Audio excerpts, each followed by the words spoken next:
గ్రంథం 4 ఒప్పందాలు don Miguel Ruiz. రెండవ ఒప్పందం, దేనిని వ్యక్తిగతంగా తీసుకోవద్దు. దేనిని వ్యక్తిగతంగా తీసుకోవద్దు. మీ చుట్టూ ఏమి జరిగినా వ్యక్తిగతంగా తీసుకోకండి. మీరు ప్రతిదీ వ్యక్తిగతంగా తీసుకోవడానికి కారణం ఎవరు ఏది చెప్పినా దానిని అంగీకరించడం వల్లే. ఒప్పుకోవడం అనేది ఎప్పుడైతే జరుగుతుందో వెంటనే ఆ విషయం మీలో ప్రవేశించి నరకం అనే స్వప్నంలోకి మీరు చిక్కుకుపోతారు. దేనిని వ్యక్తిగతంగా తీసుకోవద్దు. తరువాత 3 ఒప్పందాలు కూడా మొదటి ఒప్పందం నుండే ఉద్భవించాయి. దేనిని వ్యక్తిగతంగా తీసుకోవద్దు అన్నదే రెండవ ఒప్పందం. మీ చుట్టూ జరుగుతున్న దానిని వ్యక్తిగతంగా తీసుకోవద్దు. ఇంతకుముందు చెప్పిన ఉదాహరణను గుర్తు చేసుకుందాం. ఉదాహరణకు, నేను నిన్ను వీధిలో చూసి నీ గురించి తెలియకుండానే నువ్వు ఒక విధవ అని సంబోధించాను. కానీ అది అవతలి వ్యక్తి గురించి కాదు, అది నీ గురించే. బహుశా నువ్వు నీ గురించి ఇలా ఆలోచిస్తావు. అతనికి ఎలా తెలుసు? అతనికి అంతర్దృష్టి ఏమైనా ఉందా? లేక అందరికీ నేను విధవలా కనిపిస్తానా?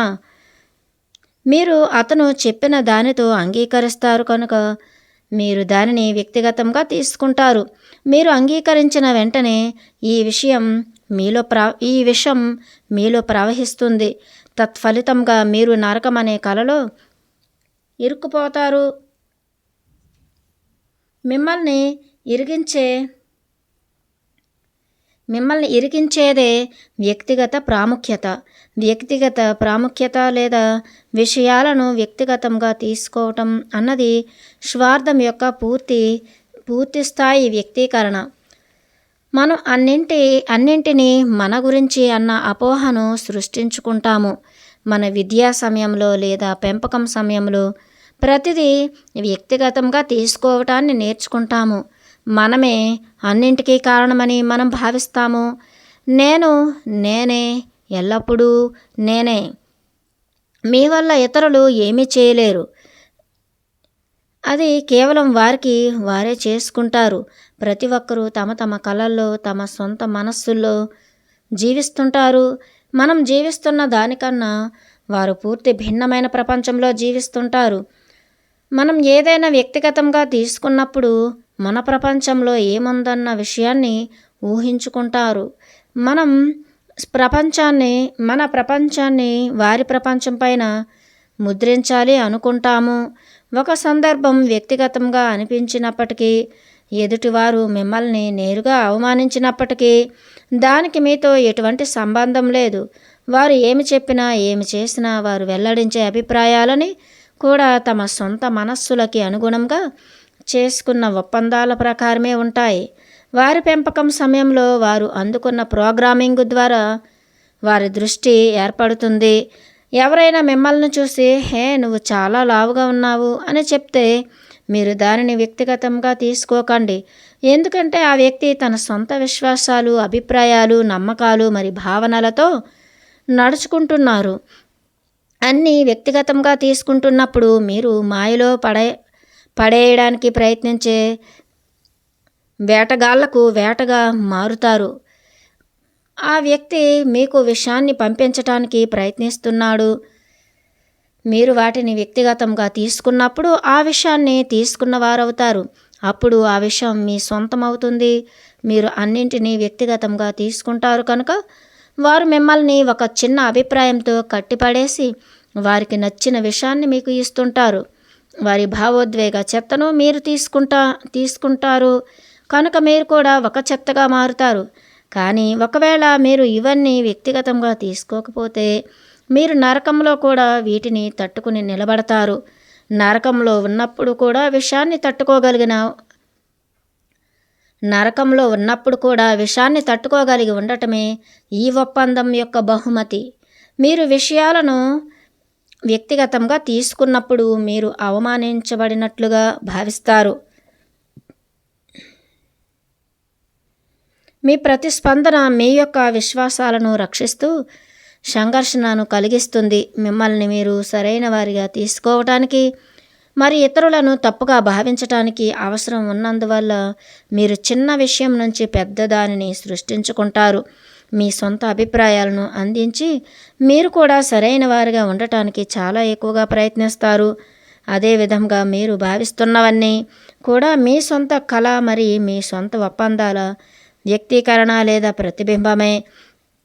మీరు చేస్తున్నది, మాట్లాడుతున్నది మరి మీ ఒప్పందాలు అన్నీ కూడా మీతో మీరు చేసుకున్న ఒప్పందాలకు అనుగుణంగా మాత్రమే ఉన్నాయి. ఈ అభిప్రాయాలకు నాకు ఎటువంటి సంబంధం లేదు. నా గురించి ఏమి అనుకుంటున్నారన్నది నాకు ముఖ్యం కాదు. మీరు నా గురించి అనుకుంటున్నట్టు వాటిని నేను వ్యక్తిగతంగా తీసుకోను. మిగువాల్, నువ్వు చాలా ఉత్తముడవు అని చెప్పినప్పుడు కూడా నేను వ్యక్తిగతంగా తీసుకోను. అదేవిధంగా మిగువాల్, నువ్వు చాలా హీనుడవు అని చెప్పినా కూడా నేను వ్యక్తిగతంగా తీసుకోను. మీరు ఆనందంగా ఉన్నప్పుడు నేను ఒక దేవదూతను అని చెప్తారు, కానీ మీరు నా మీద కోపంగా ఉన్నప్పుడు నువ్వు ఒక రాక్షసుడువు అని చెప్తారు. అసలు ఇలాంటివి ఎలా చెప్తావు అని కూడా చెప్తారు. నేను ఎవరు అన్నది నాకు తెలుసు కనుక మరి నన్ను అంగీకరించాలన్న అవసరం నాకు లేదు. కనుక ఈ రెండింటిలో దేని ప్రభావం నా పైన ఉండదు. నువ్వు చాలా మంచివాడు లేదా నీకు ఎంత ధైర్యం అని ఇతరులు నాకు చెప్పాలన్న అవసరం నాకు లేదు. ఏది వ్యక్తిగతంగా తీసుకోవద్దు. మీరు ఆలోచిస్తున్నది మరి భావిస్తున్నది మొత్తం మీ సమస్య కానీ నాది కాదు. మీరు ఆలోచిస్తున్నది భావిస్తున్నది మొత్తం మీ సమస్య కానీ నాది కాదు. ఇది మీరు ప్రపంచాన్ని చూసే విధానం. మీరు ప్రపంచాన్ని చూసే విధానం. మీరు మీతో వ్యవహరిస్తున్నారు కానీ నాతో కాదు. అందువల్ల ఇందులో ఏమాత్రం వ్యక్తిగతమైనది లేదు. ఇతరులు తమ నమ్మక వ్యవస్థకు అనుగుణంగా తమ అభిప్రాయాలను ఏర్పరచుకుంటారు. అందువల్ల వారు నా గురించి ఆలోచిస్తున్నది ఏది నిజానికి నా గురించి కాదు. అది కేవలం వారి గురించి మాత్రమే, వారి అభిప్రాయాలు మాత్రమే. మిగువాల్, నువ్వు చెప్తున్నది నాకు బాధను కలిగిస్తోంది అని కూడా మీరు చెప్పవచ్చు. కానీ నేను చెప్పేది మీకు బాధ కలిగించేది కాదు. అది కేవలం నేను చెప్పే మాటలు మీకు ఉన్న గాయాలను తాకుతోంది. మిమ్మల్ని మీరే బాధించుకుంటున్నారు. ఇదంతా నేను ఏమాత్రం వ్యక్తిగతంగా తీసుకోను. ఎందుకంటే నేను మిమ్మల్ని విశ్వసించాను లేదా మీపైన నాకు నమ్మకం లేదు. కానీ మీరు నాకన్నా భిన్నమైన కళ్ళతో ప్రపంచాన్ని చూస్తున్నారని, మీ కళ్ళతో చేస్తున్నారన్నది మాత్రం నాకు తెలుసు. మీ కళ్ళతో చూస్తున్నారన్నది మాత్రం నాకు తెలుసు. మీ మనస్సులో పూర్తి చిత్రాన్ని సృష్టించుకుంటారు. ఆ చిత్రానికి మీరే దర్శక నిర్మాతలు మరి మీరే నటీనటులు, ముఖ్య పాత్రకారులు. మిగతా నటీనటులందరూ ద్వితీయులే. ఇది మీ చిత్రం. మీ జీవితంలో మీరు చేసుకున్న ఒప్పందాలకు అనుగుణంగా మీరు ఆ చిత్రాన్ని చూస్తారు. మీ యొక్క దృష్టి మీకు వ్యక్తిగతమైనది. ఇది మీకు తప్ప మిగతా ఎవరికీ సత్యం కాదు. అందువల్ల మీకు నా పట్ల కోపం కలిగినట్లయితే మీలో మీరు వ్యవహరించుకున్నట్లు మీ పట్ల మీకు కోపం రావటానికి నేను ఒక కారణం మాత్రమే. మీరు భయంతో వ్యవహరిస్తున్నందువల్ల భయపడుతున్నందువల్ల మీకు కోపం వస్తోంది. మీరు భయపడనట్లయితే మీకు నా మీద కోపం రాదు. మీకు భయం లేనట్లయితే నన్ను ద్వేషించరు. నా పట్ల అసూయ కానీ దుఃఖం కానీ ఉండదు. భయం లేకుండా ప్రేమతో జీవిస్తే ఇటువంటి భావోద్వేగాలకు స్థానం లేదు. ఒకవేళ మీరు ఈ భావోద్వేగాలను అనుభూతి చెందకపోతే మీరు ఆనందంగా ఉంటారు. మీరు మంచివారన్న భావన మీలో కలిగితే మీ చుట్టూ జరుగుతున్నవి కూడా మంచికే. మీ చుట్టూ ఉండేవన్నీ మిమ్మల్ని ఆనందపరుస్తాయి. మిమ్మల్ని మీరు ప్రేమించుకుంటున్నందువల్ల మీ చుట్టూ ఉన్న వాటిని కూడా ప్రేమించగలుగుతారు. మీరు ఎలా ఉన్నారో అలానే మిమ్మల్ని మీరు ఇష్టపడతారు. మీతో మీరు సంతృప్తికరంగా ఉన్నారు. మీ జీవితంలో సంతోషంగా ఉన్నారు. మీరు నిర్మిస్తున్న చిత్రంలో సంతోషంగా ఉన్నారు. మీ జీవితంలోని ఒప్పందాలతో సంతోషంగా ఉన్నారు. ప్రశాంతంగా మరి ఆనందంగా ఉన్నారు. పరమానందపు స్థితిలో అన్నీ చక్కగా అందంగా ఉంటాయి. మీరు ఈ స్థితిలో జీవిస్తారు. ఈ స్థితిలో మీరు గ్రహిస్తున్న ప్రతిదానితో ప్రేమను కలిగి ఉంటారు. ఎవరు ఏమి చెప్పినా, ఆలోచించినా లేదా భావించినా వాటిని వ్యక్తిగతంగా తీసుకోవద్దు. మీరు ఎంత అద్భుతమైన వారని వారు చెప్పినా ఆ కారణంగా వారు ఇదంతా చెప్పట్లేదు. మీరు అద్భుతమైన వారని మీకు తెలుసు. మీరు అద్భుతమైన వారిని చెప్పే ఇతరుల పట్ల మీరు విశ్వాసాన్ని ఉంచవలసిన అవసరం లేదు. దీనిని వ్యక్తిగతంగా తీసుకోవద్దు. ఒకవేళ ఎవరైనా ఒక తుపాకీని తీసుకువచ్చి మీ తలపైన కాల్చినట్లయితే కూడా అందులో ఏమీ వ్యక్తిగతమైనది లేదు. ఆఖరికి ఇటువంటి విపరీత పరిస్థితుల్లో కూడా వ్యక్తిగతం ఏమీ లేదు. మీపైన మీకున్న అభిప్రాయాలు కూడా పూర్తిగా సత్యం అవ్వాల్సిన అవసరం లేదు. అందుచేత మీ సొంత మనస్సు చెప్పినదల్లా విని వ్యక్తిగతంగా తీసుకోవాల్సిన అవసరం లేదు. మనస్సు దానితో అదే మాట్లాడుకునే సామర్థ్యం దానికి ఉంది. అదేవిధంగా ఇతర తలాలలో ఉండే సమాచారాన్ని వినే సామర్థ్యం కూడా ఉంది. కొన్నిసార్లు మీ మనస్సు నుంచి ఏదో గొంతు వినబడుతుంటుంది. ఇది ఎక్కడ నుంచి వచ్చిందన్న ఆశ్చర్యం మీకు కలుగుతుంది. ఈ గొంతు వేరొక వాస్తవికతలో జీవిస్తున్న మానవులను పోలిన జీవుల నుంచి వచ్చి ఉండవచ్చు. టోల్టెక్ మిత్రపక్షాల వారు యూరోప్, ఆఫ్రికా మరి భారతదేశంలో వారిని దేవుళ్ళుగా చెప్తుంటారు. మన మనస్సు కూడా దేవుని స్థితిలో ఉంటుంది. మన మనస్సు కూడా అదే వాస్తవికతతో జీవిస్తూ ఆ వాస్తవికతను గ్రహించగలదు. అదేవిధంగా మనస్సు కళ్ళు లేకుండా చూడగలదు, మరి గ్రహించగలదు. ఈ విధమైన గ్రహించే శక్తికి కారణం ఏమీ ఉండదు. మనస్సు ఒకటికి మించి వివిధ పరిమాణాల్లో ఉంటుంది. కొన్నిసార్లు మీ మనస్సు నుంచి కాకుండా వచ్చిన ఆలోచనలు ఉంటాయి.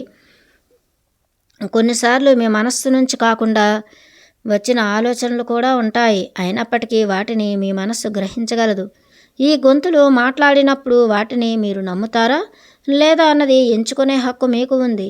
ఏ విధంగా అయితే మనం ఈ గ్రహం యొక్క కళను అంగీకరిస్తామా లేదా అన్న ఎంపిక మనకు ఉందో, అదేవిధంగా మన మనస్సులో వినిపించే ఈ గొంతులను విశ్వసించాలా దగ్గర అన్న ఎంపిక కూడా మనలో ఉంది.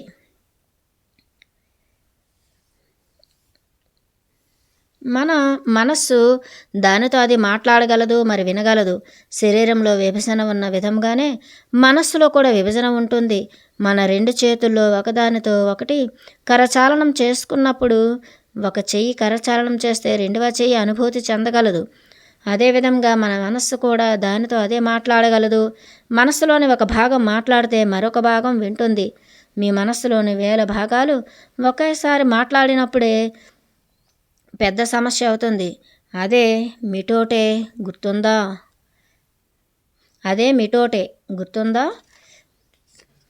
ఈ మిటోటే అన్నది ఒక పెద్ద వ్యాపార సంతలో 1000 మంది మాట్లాడుతూ బేరాలాడుతున్నప్పుడు ఉండే సందర్భంతో పోల్చవచ్చు. ప్రతి ఒక్కదానికి వేర్వేరు ఆలోచనలు మరి భావాలు ఉంటాయి. ప్రతి ఒక్కదానికి వేరొక దృక్పథం ఉంటుంది. మన మనస్సులో చేయబడిన ప్రోగ్రామింగ్, మనం చేసుకున్న ఒప్పందాలు అన్నీ కూడా ఒకదానితో ఒకటి సరితూగాలన్న అవసరం లేదు. ప్రతి ఒప్పందం ఒక్కొక్క జీవి, దానికి తన సొంత వ్యక్తిత్వం మరి సొంత గొంతు ఉంటాయి. ఒక ఒప్పందానికి మరొక ఒప్పందానికి మధ్య సంఘర్షణ ఏర్పడుతూ మనస్సులో ఒక యుద్ధమే చోటు చేసుకునే వరకు తీసుకువస్తాయి. మానవులు తమకి ఏమి కావాలి, ఎప్పుడు కావాలి, మరి ఎలా కావాలన్నది చాలా తక్కువగా తెలుసు. ఇందుకు మిటోటేనే కారణం. మనస్సులోని కొన్ని భాగాలకు ఒక విషయం కావాలి, మరికొన్ని భాగాలకు మరొకటి పూర్తి వ్యతిరేకంగా కావాలి. అవన్నీ ఒకదానితో ఒకటి అంగీకరించలేవు. కొన్ని ఆలోచనలకు మెదడులోని కొన్ని భాగాలకు అభ్యంతరం ఉన్నట్లయితే మరికొన్ని భాగాలు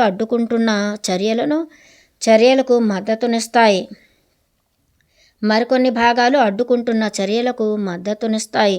ఈ చిన్న చిన్న జీవులు తమదైన గొంతుతో సజీవంగా ఉన్నందువల్ల ఆకర్షణలను సృష్టిస్తాయి.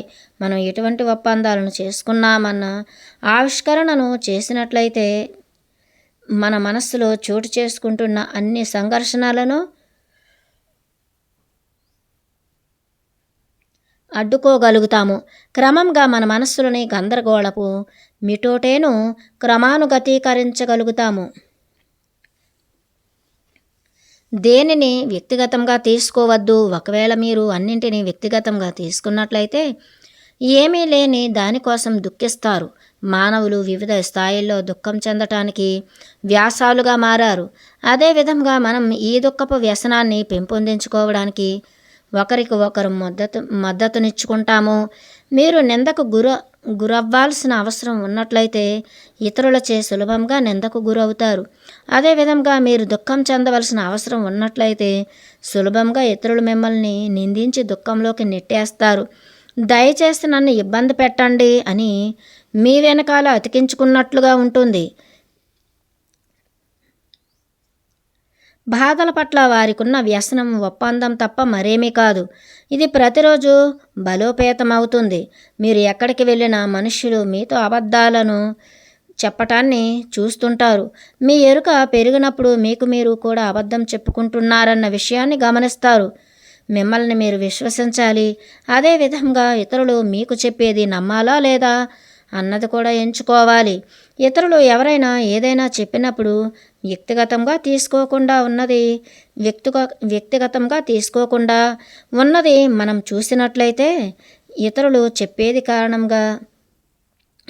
చెప్పేది కారణంగా మీరు ఎన్నడూ బాధకు గురవ్వలేరు. ఒకవేళ ఇతరులు మీతో అబద్ధమాడుతుంటే కూడా పర్వాలేదు. వారు భయపడుతున్నందువల్ల అబద్ధం చెప్తున్నారు.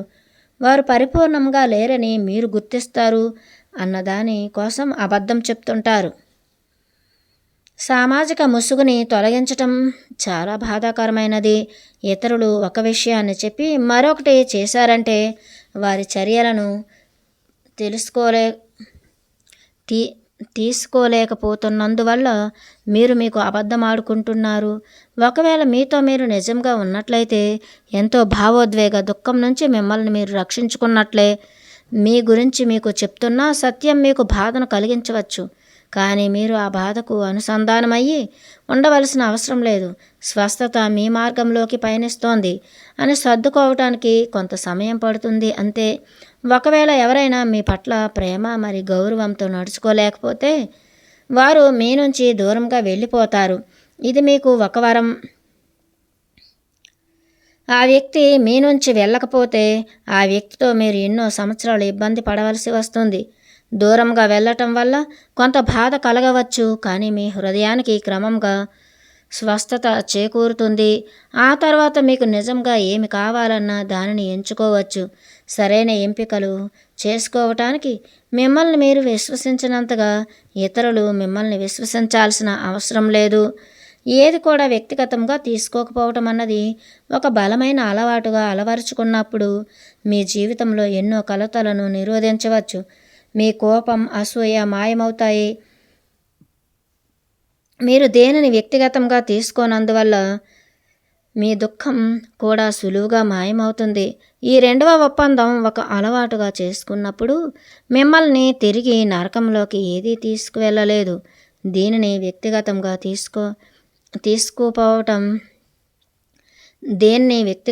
తీసుకోకపోవటం వల్ల ఎంతో ఎక్కువ స్వేచ్ఛ మీకు లభిస్తుంది. మాటలతో దుష్టశక్తి లేదా చేతబడి చేసేవారి నుంచి మిమ్మల్ని మీరు నిరోధించుకోగలుగుతారు. ఎంత బలమైన శాపమైనా మిమ్మల్ని ఏమీ చెయ్యలేదు. ప్రపంచం అంతా మీ గురించి ఎన్ని పుకార్లను మాట్లాడుకున్నా కూడా మీరు వ్యక్తిగతంగా తీసుకోనట్లయితే మీరు వాటి పట్ల నిరోధక శక్తిని కలిగి ఉన్నట్లే. ఎవరైనా ఉద్దేశపూర్వకంగా మీకు భావోద్వేగ విషయాన్ని పంపించవచ్చు. ఒకవేళ మీరు దాన్ని వ్యక్తిగతంగా తీసుకోకపోతే ఆ విషయాన్ని మీరు తీసుకోలేరు. భావోద్వేగ విషయాన్ని తీసుకోనప్పుడు అది పంపిన వారికి మరింత చెడును కలిగిస్తుంది తప్ప మీకు ఎటువంటి దుష్ప్రభావం ఉండదు. ఈ ఒప్పందం ఎంతో ముఖ్యమైనదని మీరు అర్థం చేసుకోగలరు. దేనిని కూడా వ్యక్తిగతంగా తీసుకోనప్పుడు నరకమన్న కలలో మిమ్మల్ని అనవసరపు దుఃఖాన్ని కలిగించే ఎన్నో దినచర్యలను మరి అలవాట్లను మీరు విచ్ఛిన్నం చేయగలరు. కేవలం ఈ రెండవ ఒప్పందాన్ని అభ్యసిస్తే మిమ్మల్ని దుఃఖానికి గురి చేసి మిమ్మల్ని నరకంలో ఉంచే ఎన్నో చిన్న చిన్న ఒప్పందాలను విచ్ఛిన్నం చేయగలరు. ఈ ఒప్పందాన్ని మీరు ఒక కాగితం మీద వ్రాసుకుని మీ ఫ్రిడ్జ్ పైన లేదా అద్దం పైన ఉంచుకోండి. తద్వారా ఇది మీకు ఎల్లప్పుడూ గుర్తుంటుంది. దేనిని వ్యక్తిగతంగా తీసుకోవద్దు. దేనికైనా వ్యక్తిగతంగా తీసుకోనప్పుడు దేనినైనా వ్యక్తిగతంగా తీసుకోనప్పుడు ఇతరులు చెప్పేది లేదా చేసే వాటి పట్ల మీకు విశ్వాసాన్ని ఉంచవలసిన అవసరం లేదు. బాధ్యతాయుత ఎంపికలు చేసుకోవటానికి మీ పట్ల మీరు విశ్వాసం ఉంచవలసిన అవసరం ఉంది. ఇతరుల చర్యల పట్ల మీకు ఎటువంటి బాధ్యత లేదు. కేవలం మీ చర్యలకు మాత్రమే మీరు బాధ్యులు. ఈ విషయాన్ని మీరు నిజంగా అర్థం చేసుకున్నప్పుడు, మరి అన్నింటినీ వ్యక్తిగతంగా తీసుకోవటానికి నిరాకరించినప్పుడు, మీరు ఇతరుల వ్యాఖ్యలు లేదా చర్యల కారణంగా బాధకు గురవ్వరు. ఈ ఒప్పందాన్ని మీరు నిలబెట్టుకుంటే మనస్ఫూర్తిగా ఎవరూ మిమ్మల్ని నొప్పించకుండా ప్రపంచాన్ని తిరిగి రావచ్చు. మిమ్మల్ని నిరాకరిస్తున్న భయం లేకుండా,